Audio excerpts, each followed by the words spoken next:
বন্ধুরা, কেমন আছো তোমরা সবাই? আমাদের গল্পকথার নতুন একটি ভিডিওতে তোমাদেরকে জানাই অনেক স্বাগত। এখন ঘড়ির কাঁটায় বাজে হচ্ছে সকাল 7:35 আর আজকে হচ্ছে বুধবার। তবে চলো তোমাদেরকে সাথে নিয়ে আজকে আর একটা নতুন ভিডিও এখান থেকেই শুরু করে দিলাম। আশা করছি আজকের ভিডিওটা তোমাদের ভীষণ ভালো লাগবে। আর ভিডিওটা ভালো লাগলে কিন্তু কমেন্ট করে জানাতে ভুলো না ভিডিওটা তোমাদের কেমন লাগছে। আর জানো তো আজকে সকালবেলা একটু তাড়াতাড়ির মধ্যেই আছি, সমস্ত বাসি কাজও কমপ্লিট হয়ে গেছে। দিয়ে এখন আর কি জামা কাপড়টা চেঞ্জ করে ঘরে এসে যেটুকু স্কিন কেয়ার আর কি না করলে নয় সেইটুকুই করে নিলাম। আর এই যে দেখছো হাতে একটা আইসি হট বাম, এটা কি বলতো, এটা হচ্ছে একটা মানে বাপি যখন বাইরে থাকতো তখন এই মলমটা নিয়ে এসেছিলো। আর এটাতে এত সুন্দর কাজ হয় না কি, টুকটাক ধরো হাঁটুর ব্যথা, কোমরে ব্যথা, তবে আমার হাঁটুর ব্যথা নেই, আমার প্রচণ্ড মাজার যন্ত্রণা করছে সকাল থেকে। সেই জন্য বলতে পারো ভেবেছিলাম ভিডিওটা শ্যুট করবোই না, তবে দেখলাম মলমটা লাগানোর পর না একটুখানি মাজাটা ছেড়েছে আর কি, কোমরটা ছেড়েছে, তো তারপরেই তোমাদের সাথে ভিডিওটা শেয়ার করছি। আর কি বলতো, এই ব্যথাটা না কালকে রাত থেকেই বোধহয় হয়েছে, তবে এতটা টায়ার্ড ছিলাম ঘুমিয়ে পড়ে আর টের পাইনি। তবে ভোরবেলার থেকে জানো তো উঠতেই ইচ্ছা করছিল না, মনে হচ্ছিল যদি আর একটুখানি শুয়ে থাকতে পারতাম খুব ভালো হতো, কিন্তু কি করা যাবে, সেই সৌভাগ্য তো আর নেই। আর এদিকে দেখো আমার বিছানাটা তোলাও কমপ্লিট হয়ে গেছে, এখন জানলাগুলো খুলে দিয়ে সোজা চলে এসেছি নিচে। আর এসে এখন ও যেহেতু বেরোবে তো সেই জন্য আগে ওর টিফিনটা করে দেবো, তারপরেই আমি ওপরে গিয়ে বাকি কাজটা সমস্ত কিছু করব। হ্যাঁ, তার মধ্যে কিন্তু ঘরটা ঝাড় দিয়ে চলে এসেছিলাম, কারণ বাসি ঘরে তো বেরোতে নেই। আর নিচের ঘরটার ঝাড় দিয়ে বাসি কাজ কমপ্লিট তো অনেকক্ষণ আগেই হয়ে গেছে। আমার আগের দিনের ভিডিওতে মুনস মম কেয়ার থেকে দিদিভাই কমেন্ট করে জানিয়েছিল যে তুমি এত সুন্দর ভিডিও বানাও, সত্যি খুব ভালো লাগে, আর তোমার কথাগুলো শুনতেও ভীষণ ভালো লাগে। থ্যাংক ইউ দিদিভাই। আর কমেন্ট করেছিল হচ্ছে চন্দননগর থেকে শম্পা সিংহ দিদিভাই। তো দিদিভাই লিখেছে যে কি যে ভালো লাগে তোমার ভিডিও, কাউকে কোনোদিন এমন ভিডিও বানাতেই দেখিনি, খুব পরিষ্কার করে কাজ করো তুমি।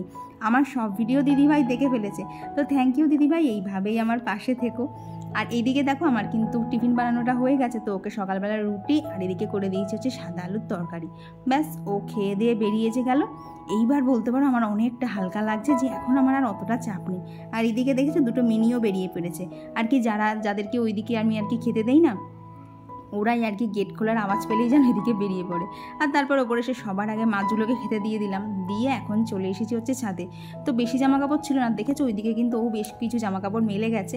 তো এখন এই যে দুটো ছিল আর বাদ বাকি সেগুলোকেই মেলে গেছি। আর এই যে দেখছো এখানে ঠাকুরের জামা কাপড় মেলা রয়েছে, এইগুলো যেন সকালবেলা ও করে দিয়েছে আর কি। সকালবেলা বললাম না প্রচণ্ড কোমরে ব্যথা করছিল, আমি তো কিছু করতেই পারছিলাম না। আর আজকে যেহেতু বুধবার এগুলো তো কাচতেই হবে, কারণ কালকে তো ঠাকুরের জামা কাপড় পাল্টাতেই হবে। আর এইদিকে দেখি এইদিকের উচ্ছে গাছটা জানো তো অনেকটা বড় হয়ে গেছে, আর কোনায় তো একটা লঙ্কা গাছও রয়েছে। তো দেখি লঙ্কা গাছটা না আর মাথা তুলে দাঁড়াতেই পারছে না, উচ্ছে গাছে এত বড় বড় পাতা হয়েছে। তো ওটাকেও একটুখানি ঠিকঠাক করে দিয়ে এখন ঘরে এসে এইদিকে যে ইনডোর প্ল্যান্টসগুলো আছে এদেরকে একটুখানি জল স্প্রে করে দিচ্ছি। আর যখন জানো এই টাইম ফুল গাছটাতে ফুলগুলো ফোটে এত সুন্দর দেখতে লাগে না আর কি, ঘরে বসেই যখন এত সুন্দর ফুল টুল দেখা যায় একটু ভালো লাগে বলো। আর তারপর এই যে এদিকে যে ডেলি ডাস্টিংয়ের কাজ থাকে সেইগুলোই শুরু করে দিয়েছি। আর প্রত্যেক দিন কিন্তু আমি এভাবেই অল্প অল্প করে ডাস্টিং করতেই থাকি, এতে কিন্তু চট করে আমার ওই ডিপ ক্লিনের ব্যাপারটা আসে না। আর এরকম করে ঘরবাড়ি কিন্তু পরিষ্কার রাখতে রাখতে না আমার একটা অভ্যেসও হয়ে গেছে। আর এখন জানো তো কোথাও নোংরা দেখলে না একদমই ভালো লাগে না, মনে হয় কতক্ষণে গিয়ে সেইটাকে পরিষ্কার করব। আর এক দিদিভাই বলেছিল যে অ্যাকোরিয়ামটা এনেছে খুব ভালো হয়েছে, সাজিয়েছেও খুব ভালো হয়েছে, তবে এটা করে কিন্তু কাজটা অনেক বেড়ে গেছে। তো কি বলো তো দিদিভাই, কোনো জিনিস তো আর সহজে হয় না, তো ওই মানে জিনিসগুলো দেখলে আমার যখন ভালো লাগছে তখন তো তাকে একটুখানি যত্নাত্নি করতেই হবে। আর এদিকে দেখো দুই ভাই এসে হাজির। আর অভি দেখেছো কী করছে, ওখান থেকে গিয়ে কোনো জিনিস না আমার যেগুলো কসমেটিক্স থাকে সেগুলোকেও টেনে টেনে নামাবে, নামিয়ে যদি ছোটোখাটো থাকে তাহলে তো ওয়ার্ড্রপের নিচে ঢুকে গেল, আর বড় থাকলে তো আমি তুলে রাখলাম। তো ওরা দুই ভাই এসে ধরো মিনিমাম ওই 15 মিনিট মতো ছিল, তারপরে যা আর কি তোলপাড় শুরু করে দিল। আর অভিও কাঁদতে শুরু করে দিয়েছিল, তাই জন্য ওকে ওর মার কাছে দিয়ে এলাম। আর এদিকে দেখো রান্না বান্না শুরু করে বাসনটা যেই ধুতে এসেছি অমনি কারেন্টটা চলে গেল। এই কারেন্ট অফের মধ্যে কাজ করার জন্য জানো তো আরও কষ্টকর, মানে ঘেমে পুরো জামা কাপড় ভিজে যাচ্ছে কিন্তু কারেন্টের দেখা নেই। আর আজকে আর সেরকম কিছু রান্নাবান্না করবো না আর কি, ও না থাকলে না আমার ঠিক রান্নার আর জুত থাকে না জানো তো। আর আজকে রান্নার মধ্যে করবো হলো ডিম আর আলু দিয়ে ঝোল। আজকে ঝোলই করবো, যেহেতু ও বাড়ি নেই আমার আর গ্রেভি করার কোনো প্রশ্নই ওঠে না, কারণ ও থাকলে একটু দুপুরবেলা না একটু বেশি রসিয়ে কুষিয়ে খেতে পছন্দ করে। তো ও নেই যতক্ষণ আমার করার তো বললাম কোনো প্রশ্ন ওঠে না। আর আমার এখন এমন হয়ে গেছে জানো তো, একটা হলেই হলো, অত আর ভাত বিচার করে না খেতে ভালোও লাগে না। তো ওদিকে দেখো ডালটা হয়ে গেছে, এদিকে এখন শাক ভাজাটা বসিয়ে দিয়েছি। চলো এবার বাকি কাজগুলো কমপ্লিট করতে করতে তোমাদের সাথে বেশ কিছু কমেন্টও শেয়ার করে নেওয়া যাক। তো আমার আগের দিনের ভিডিওতে কমেন্ট করেছিল হচ্ছে পায়েল কুণ্ডু দিদিভাই, RS family blog, Sumitra De, Rakhi Mondal দিদিভাই, Mou Ghosh, Tania Khan, Sagnik Ghosh YT, time pass with me, Jaya housewife. আর PRS ফ্যামিলি লাইফস্টাইল থেকে দিদিভাই কমেন্ট করে জানিয়েছে যে তুমি আমার নতুন বন্ধু, বেশ কয়েকদিন ধরে আমার ভিডিও দেখছো আর খুব ভালো লাগে। থ্যাংক ইউ দিদিভাই, এইভাবেই পাশে থেকো। আর কমেন্ট করেছিল হচ্ছে মোস লাইফস্টাইল থেকে দিদিভাই। তো দিদিভাই লিখেছে যে তোমার ভিডিও নিয়ে কথা হবে না, খুব ভালো হচ্ছে তোমার ভিডিও। থ্যাংক ইউ দিদিভাই।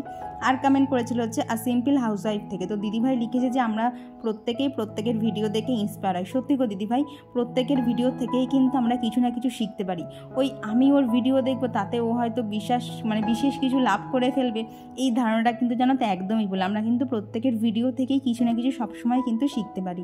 আর অল ইজ ওয়েল চ্যানেল থেকে সাবিনা দিদিভাই কমেন্ট করে জানিয়েছিল যে 4 দিন ধরে দিদিভাই আমার ভিডিও দেখে আমার ফ্যান হয়ে গেছে। আর দিদিভাইয়ের ছেলে না বলেছে যে আম্মা দেখো তোমার মতো একজন দিদি খুব ভালো কাজ করে, পুরো তোমার মতো করে কাজ করে, আর প্রায় সব ভিডিওই তোমরা দেখে ফেলেছো। তো দিদিভাই জানো তো কমেন্টটা পেয়ে এত ভালো লাগলো যে তোমার 4 বছরের ছেলেও অত সুন্দর করে আর কি আমার ভিডিও দেখেছে। আর তোমরা অনেকেই বলো আমি মনে হয় নিচের ঘরটার ডাস্টিং করি না। তো কী বলো তো, নিচের ঘরে বাপি থাকে, তো ওই চট করে না বাপির সামনে ডাস্টিং এত করলে না বাপি খুব রাগ টাগ করে যদি, তো সেই জন্য করি না। আর বাপির ঘরে ডাস্টিংটা সকালবেলা ওইভাবে করা হয় না, তবে রান্নার ফাঁকে ফাঁকে এসে এইভাবেই কিন্তু প্রত্যেক দিন আমি টুকটুক করে যাই। তো আজকে এই দিকটা ভাবলাম তোমাদের সাথে শেয়ারই করি, কারণ তোমরা অনেকেই মনে করছো আমি অত নিচে ঘরগুলো ডাস্টিং করি না। কী বলো তো, নিচে তো স্পেসটা কম, স্ট্যান্ডটা রাখতে না খুব সমস্যা হয়, তো এই জন্যেই না আর করা হয় না। আর আমার আগের দিনের ভিডিওতে কমেন্ট করেছিল হচ্ছে দা বং বিদেশিনী। তো দিদির সাথে আমার এতটাই একটা ভালো বলতে পারো সম্পর্ক হয়ে গেছে বেশ কিছুদিনের মধ্যে। তো জানো তো দিদিভাই আমি ভীষণ খুশি। আর তোমার ভিডিও নিয়েও তো কোনো কথা হবে না, তুমি এত সুন্দর করে ভিডিও বানাও। আর কমেন্ট করেছিল হচ্ছে পম্পি শর্মা, পুষ্পা জয়শ্বরী ব্লগ, পিয়াসা বোন, Sonali Saha, mom's blog, Piyali lifestyle, Arpi creation, Suparna Karmakar দিদিভাই, Munni Pratap lifestyle, JP creation, simple lifestyle with Monir, Sumi's world frame, Ruma's canvas, Pompa Sarkar, Madhu SMB। আর নিপাপাল দিদিভাই বাংলাদেশ থেকে কমেন্ট করে জানিয়েছে যে অনেক দিন পর আমার ভিডিওর মধ্যে দিদি রিমিকে দেখতে পেলো মনে হলো। তো থ্যাংক ইউ দিদিভাই, এই কমেন্টটা জানা তো ভীষণ পছন্দ হয়েছে, কারণ রিমির ব্লগ আমরা প্রায় মোটামুটি সবাই দেখি। তো আমার ভিডিওর মধ্যে তুমি রিমির কিছু না কিছু ছোঁয়া পেয়েছো, এটাই আমার কাছে অনেক গো। আর রিমি সত্যি কথা বলতে প্রচণ্ড ভালো ভিডিও বানাতো, তো ওর মতো যে আমি একটু করতে পেরেছি এটাই আমার কাছে জানা তো অনেক আর কি। ওর ভিডিও এত ভালো করে করতো। আর এই দেখো তোমাদের সাথে কথা বলতে বলতে কিন্তু আমার অনেকটা কাজ এগিয়ে গেছে। আর দেখলে না পেঁপে কাটতে গিয়ে বীজ হয়েছিল অনেকটা, জানো তো খানিকটা পেঁপের বীজ রেখেও দিয়েছি, বিকেলবেলা গিয়ে ভাবছি গাছের গোড়ায় দিয়ে দেবো যদি এর থেকে চারা বেরোয়। আর এইদিকে দেখো ডিমের ঝোলটাও কিন্তু অনেকটা হয়ে গেছে। আর তোমরা যে বুদ্ধি দিয়েছিলে কুকারে করে ডিম আর আলু সিটি দিতে, এই বুদ্ধিটা জানো তো আমার এত পছন্দ হয়েছে, কারণ একদমই চটজলদি হয়ে যায়। কড়াই করে করতে গেলে অনেকটা সময় লাগে, কিন্তু কুকারে ওই যে 2টো সিটি ব্যাস আমার ডিম আলু সবই সেদ্ধ হওয়া কমপ্লিট। তো ওদিকে রান্নাবান্না কমপ্লিট করে এখানে এখন যে বাসন কোসনগুলো বেরিয়েছে সেগুলোকেই নামিয়ে নিচ্ছি আর কি, মেজে নিচ্ছি। কী বলো তো, রান্না হয় 3 জন মানুষের, আর দেখে মনে হবে যেন 10 জন মানুষের বাসন বের হচ্ছে। এই রান্না শেষে বাসনটা মাজতে এত কষ্ট হয় না, কিন্তু আবার যেই মাজা হয়ে যায় তখন যেন আবার নতুন করে জানাতে এনার্জি ফিরে আসে। তো 1 রাউন্ডের তো বাসন মাজা কমপ্লিট হয়ে গেল। আর টুকটাক যেগুলো ছিল এই কড়াই টড়াই সেগুলো সব মাজা হয়ে গেছে। এখন টেবিলটাকে ভালোভাবে পরিষ্কার করে নিচ্ছি, কারণ তোমরা তো দেখতেই পাও রান্নাঘরটা আমার এতটাই ছোট যে রান্নাঘরের এক্সেস যে কাজগুলো থাকে সেগুলো সব কিছুই আমার টেবিলের ওপর করতে হয়।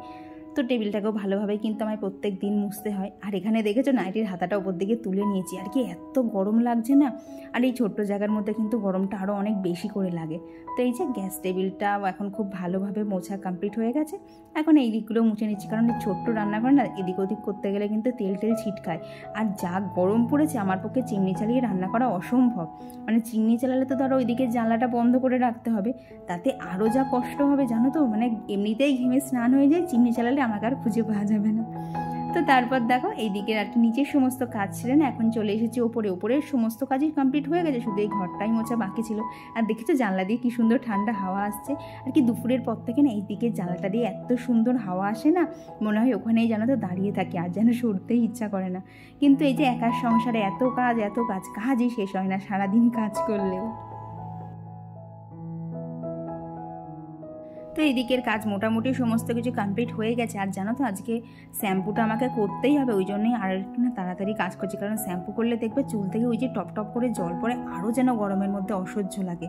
তো এই যে মাথায় এখন গামছাটা বেঁধে নিয়ে যেটুকু স্কিন কেয়ার করে নিলাম, দিয়ে এখন এই যে চুলটাকে ভালো করে মুছে নিতে হচ্ছে। এমনিতে কী বলো তো, ভিজে চুল আঁচড়াতে গেলে কিন্তু চুল বেশি ওঠে, কিন্তু যেহেতু এখন পুজোও দিতে হবে তাই স্নান টান করে শ্যাম্পু করে সিঁদুরটা না পড়লে কি ভালো লাগে। তো ওদিকে একটুখানি রেডি হয়ে নিয়ে এখানে সকালে যে ঠাকুরের জামা কাপড়গুলো মেলে দেওয়া হয়েছিল সেইগুলো এখনই দুপুরবেলা তুলছি, কারণ মাঝখানে তো ওইদিকে আর কি রান্নাবান্না করছিলাম, ওইদিকে আঁশ টাশ ঘাটছিলাম, তো তার মধ্যে তার ঠাকুরের জামা কাপড় তোলা যায় না।